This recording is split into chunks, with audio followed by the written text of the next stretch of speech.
Hello friends, let us see the solution of this problems. सबसे पहला जो question है, अगर इसमें बात करें तो इस टाइप का जो क्वेश्चन होता है जिसमें पावर्स बहुत ज़्यादा लिखे होते हैं, उसमें हमें सॉल्व करने के लिए यूलर फॉर्म में कन्वर्ट कर लेना चाहिए। तो यूलर फॉर्म में अगर देखिए वन प्लस इस कॉम्प्लेक्स नंबर को सबसे पहले वन प्लस आयोटा अपॉन में रूट 2 है, तो इसको अगर सेपरेट कर ले तो 1/√2 और ये 1/√2 आयोटा इस तरीके से आएगा। तो ये cos theta plus iota sine theta अगर कंपेयर करेंगे तो हमें दिखाई देगा, ये लिखा हुआ है cos of π/4 plus next value iota sine of π/4 है। ठीक है, तो इसको हम लिख सकते हैं e की पावर ऑफ आयोटा π/4 लिख सकते हैं। ठीक है, अब जो दूसरा कॉम्प्लेक्स नंबर है, ये जो लिखा हुआ है 1 माइनस ऑफ आयोटा अपॉन में √2, क्या ये इसका कॉन्जुगेट है? अगर ये कॉन्जुगेट है तो यूलर फॉर्म में सिंपली आयोटा को हम माइनस आयोटा से रिप्लेस कर सकते हैं, तो ये हो जाएगा e की पावर माइनस ऑफ आयोटा π/4। ठीक है क्या? अब ये जो सीरीज पूछा गया था जिसका हमें वैल्यू निकालना था, उसके लिए हम लिख सकते हैं दैट इज़ कंप्लीट वैल्यू क्या हो जाएगा? कंप्लीट वैल्यू हो जाएगा e की पावर ऑफ आयोटा π/4, इसके होल टू द पावर में क्या है 8 है, फिर e की पावर में आयोटा π/4 इसके होल टू द पावर में क्या है, ये 8 है। तो ये जो वैल्यू है ये आएगा e की पावर ऑफ 2 आयोटा पाई आ जाएगा। ठीक है, फिर e की पावर ये माइनस होगा ऊपर वाले में, तो e की पावर माइनस ऑफ 2 आयोटा पाई आएगा। अब इसको एक्सपेंड कर सकते हैं cos 2 pi plus iota sign 2 पाई में, तो ठीक है, तो ये हो जाएगा cos of 2 pi plus of iota sine of 2 पाई। ठीक है क्या दोस्तों? अब फिर नेक्स्ट वाला जो टर्म है ये दिखाई देगा cos 2 pi minus of iota sine of 2 पाई। अब ये जो टर्म है, ये टर्म और ये टर्म तो कैंसिल आउट हो जाएगा। कॉस 2 पाई का वैल्यू जानते हैं ये 1 होता है, और ये भी कितना आएगा 1 आएगा, 1 + 1 = 2 आएगा। तो इसका आंसर क्या हो जाएगा? आंसर सी हो जाएगा। ठीक है क्या? नाउ क्वेश्चन नंबर 2 में क्या पूछा जा रहा है? क्वेश्चन नंबर 2 में आई मतलब imaginary part of this complex number this is equal to -2 है, तो हमें लोकस ऑफ जेड फाइंड करने के लिए पूछा जा रहा है। अगर दोस्तों इस तरीके का क्वेश्चन होता है तो हमेशा हमें क्या करना चाहिए? अगर कोई स्टैंडर्ड टाइप का नहीं दिख रहा है तो करने के लिए पुट कर लेना चाहिए, पुट जेड को x plus of iota y रख लेना चाहिए, put x z equal to x plus iota y. अब इसको हम सिंप्लीफाई करेंगे तो 2 टाइम्स ऑफ ये x plus of iota y और ये प्लस ऑफ 1 हो जाएगा ऊपर, और नीचे आएगा this is iota times of x plus of this is iota y और ये प्लस ऑफ 1, इसका इमेजनरी पार्ट लेना है। तो दिस इज इक्वल टू -2। अब इसको थोड़ा सा हमें क्या करना होगा? सिंप्लीफाई। तो इमेजनरी पार्ट ऑफ पहले रियल पार्ट अगर देखेंगे तो ये आएगा 2x प्लस ऑफ ये आयोटा का जो एक्सप्रेशन है 2x प्लस ऑफ 1, ये रियल पार्ट हो गया, और आयोटा का जो एक्सप्रेशन है दैट इज़ 2y आएगा। और फिर नीचे में जो टर्म है, नीचे में रियल वाला पार्ट, ये 1 माइनस ऑफ वाई आ जाएगा, this is 1 minus of y, और इसका जो इमेजनरी पार्ट है that is iota times of क्या आएगा, ये x आएगा। सही है, दिस इज इक्वल टू -2 है। अब हम क्या करेंगे? इसको सिंप्लीफाई करने के लिए इसके नीचे वाले के कॉन्जुगेट से हमें ऊपर मल्टीप्लाई कर लेना चाहिए। तो दोस्तों मल्टीप्लाई करेंगे तो इमेजनरी पार्ट ऑफ दिस ये आएगा ऊपर 2x प्लस ऑफ 1, और ये iota times of 2 times of y, और फिर इसका जो नीचे वाला टर्म है इसका कॉन्जुगेट ऊपर जाएगा, तो ये हो जाएगा अपने पास 1 minus of y minus of iota x, और नीचे में अगर कॉन्जुगेट से मल्टीप्लाई करते हैं तो ये हमें दिखाई देगा 1 माइनस ऑफ वाई का whole square plus of x square, this is equal to में -2 है। ठीक है क्या? सिर्फ हमें इमेजनरी पार्ट से मतलब है, तो इमेजनरी पार्ट से अगर मतलब है तो सिर्फ आयोटा वाले जो टर्म्स जहाँ जहाँ से क्रिएट होंगे हमें वो उठा लेने चाहिए। तो आयोटा वाले टर्म्स अगर देखें तो यहाँ से ये टर्म आएगा, ये जब इससे मल्टीप्लाई होगा, ये समझ में आ रहा है, ये टर्म इससे मल्टीप्लाई हो तो आयोटा आएगा, फिर ये वाला टर्म इससे मल्टीप्लाई होगा, इसको मैं अलग कलर में मार्क कर देता हूँ, ये पीला पीला आपस में मल्टीप्लाई होगा तो ये आयोटा का टर्म आएगा, वही इमेजनरी पार्ट होगा। तो मैं डायरेक्टली लिख रहा हूँ अब, तो ये यहाँ से मल्टीप्लाई होने के बाद माइनस ऑफ एक्स इंटू ये आएगा 2x प्लस ऑफ 1। ठीक है, और ये आ जाएगा प्लस ऑफ 2y इंटू दोस्तों 1 माइनस ऑफ वाई, और नीचे वाला जो टर्म है वो तो रहेगा ही 1 माइनस ऑफ वाई का whole square plus of this is x square equal to -2 है।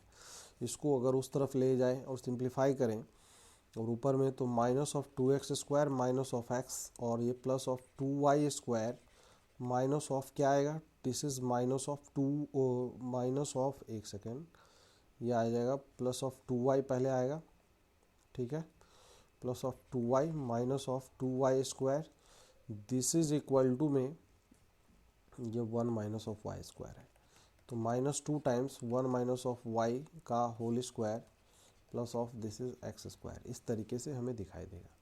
तो हमें क्या करना चाहिए, इस तरफ सिंप्लीफाई करना चाहिए, तो इसको फर्दर सिंप्लीफाई करेंगे तो ये -2x square minus of x plus of 2y minus of 2y square equal to, ये इसको ओपन करेंगे तो हमें दिखाई देगा -2 times this is 1 plus y square minus of 2y और फिर प्लस ऑफ ये एक्स स्क्वायर आएगा। तो यहाँ से हमें दिख रहा है दोस्तों कि -2x square minus 2x square जब ये आपस में मल्टीप्लाई हो तो ये कैंसिल आउट हो जाए, फिर -2y square minus 2y square cancel out हो जाए, मतलब ये टर्म और ये टर्म कैंसिल आउट हो जाए। अब जो बचेंगे x और y का लीनियर टर्म बचेगा, तो हमें पूरा एक्सप्रेशन देखने की भी जरूरत नहीं है। तो लीनियर मतलब क्या हो जाएगा, ये स्ट्रेट लाइन का लोकस आएगा, then the locus of z is what, this is straight line. तो आंसर कौन सा सही हो जाएगा, answer number B is correct. ठीक है क्या, ये अच्छा क्वेश्चन था, थोड़ा सा वक्त लगता है लेकिन क्या है, क्वेश्चन को अच्छे से अगर हम समझते हैं तो आगे हमें बहुत हेल्प करता है। नाउ अगले क्वेश्चन की तरफ आते हैं। अगला क्वेश्चन बहुत ही इजी क्वेश्चन है, क्वेश्चन नंबर 3 में a plus iota b plus c plus iota d is meaningful. तो हमने बताया था कॉम्प्लेक्स नंबर में कोई भी इनइक्वलिटी डिफाइन नहीं होता है, सिर्फ रियल नंबर को हम कंपेयर कर सकते हैं। तो रियल नंबर को कंपेयर कर सकते हैं, ये कॉन्सेप्ट हमने बताया था। तो ये मीनिंगफुल कब होगा, जब इसका रियल पार्ट सिर्फ बचे और इसका भी रियल पार्ट बचे, मतलब ये कॉम्प्लेक्स नंबर प्योरली रियल हो जाए। तो प्योरली रियल होने के लिए जो पहला वाला पार्ट है और इधर वाला जो पार्ट है, ये दोनों क्या हो जाना चाहिए, जीरो हो जाना चाहिए। तो इसका मतलब ये जीरो कब आएगा दोस्तों, जब ये बी का वैल्यू जीरो हो जाएगा और ये डी का वैल्यू जीरो हो जाएगा। तो इसलिए आंसर क्या हो जाएगा, डी आंसर सही हो जाएगा। D answer, d equal to zero and b equal to zero. Now question number third के बाद क्वेश्चन नंबर 4। तो ये जो क्वेश्चन नंबर 4 है, 4 में क्या करना है, ये कंपेयर करवाया गया है। क्वेश्चन नंबर 4 में बहुत सिंपल क्वेश्चन है और ये 2 sine theta minus of 2 iota cos theta equal to 1 plus iota root 3 है, then the value of theta पूछा जा रहा है।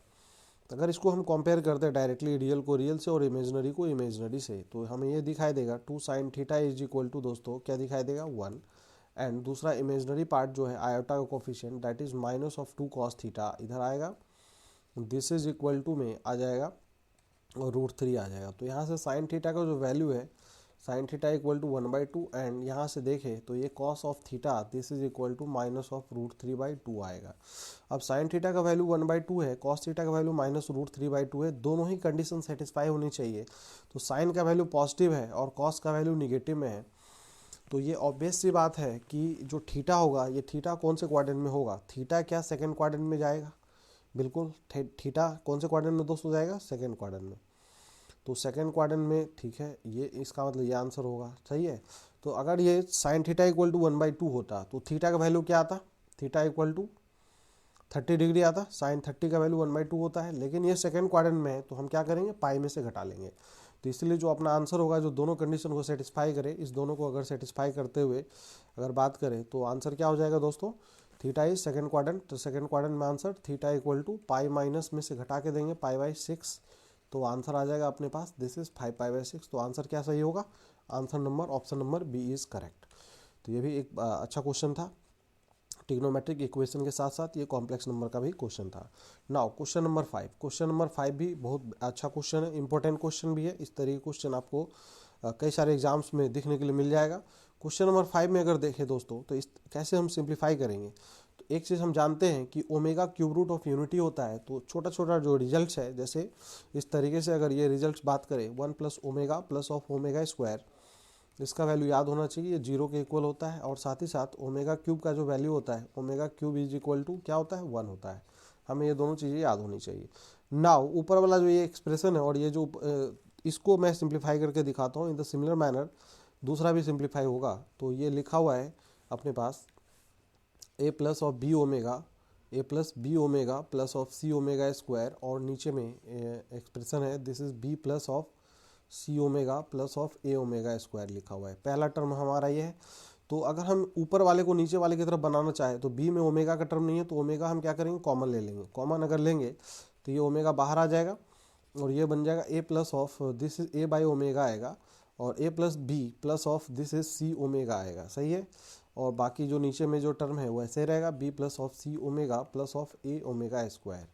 अब यहाँ पे अगर दोस्तों इस वाले एक्सप्रेशन में अगर ओमेगा स्क्वायर से दोनों तरफ ऊपर नीचे अगर मल्टीप्लाई कर ले तो नीचे ओमेगा क्यूब बनेगा, जिसका वैल्यू ओमेगा क्यूब का वैल्यू इधर जानते हैं 1 के इक्वल होता है।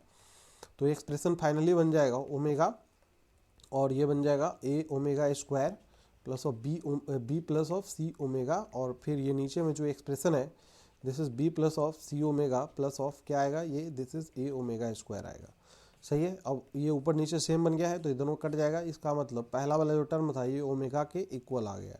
तो दूसरा वाला जो एक्सप्रेशन है उसको सिमिलरली अगर सिंप्लीफाई करेंगे तो दूसरे वाले में भी हम सेम काम कर सकते हैं, जैसे मैं करके बता देता हूँ। जैसे यहाँ पे अगर देखिए तो सी से इंडिपेंडेंट है ओमेगा, तो हमें ओमेगा स्क्वायर बाहर ले लेना चाहिए, तो ओमेगा स्क्वायर में डायरेक्टली कॉमन ले लेता हूँ। तो ये आपको दिखाई देगा A by omega square plus of this is B by omega, और ये प्लस ऑफ सी, और नीचे का जो एक्सप्रेशन है as it is a plus of this is c plus of a omega and this is b omega square. अब फिर से ओमेगा से इसमें मल्टीप्लाई करेंगे तो ये नीचे बन जाएगा ये एक्सप्रेशन ओमेगा स्क्वायर, और ये ए ओमेगा आ जाएगा, और यहाँ से ओमेगा स्क्वायर से अगर ऊपर नीचे मल्टीप्लाई कर ले तो ये बी ओमेगा स्क्वायर बन जाएगा, और फिर प्लस सी, और नीचे में अगर देखें तो ये इस तरीके से जो एक्सप्रेशन है हमें दिखाई देगा। एक सेकंड, बार बार थोड़ा कर्सर पे चला जा रहा है क्योंकि कॉर्नर पे चला गया है,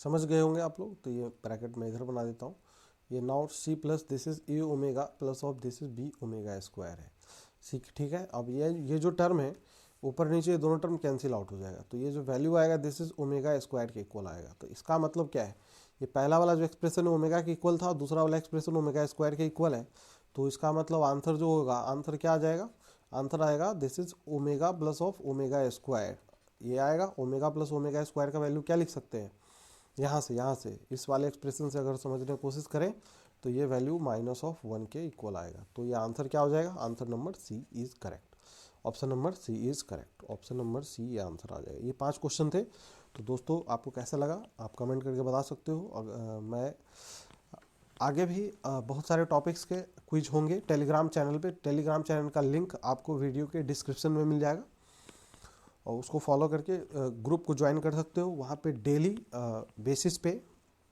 क्विज होंगे, क्विज के फिर वीडियो सॉल्यूशंस भी आपको उसके जो लिंक है चैनल पे मिल जाएंगे, उस लिंक को फॉलो करके आप देख सकते हो। आपका बहुत बहुत धन्यवाद।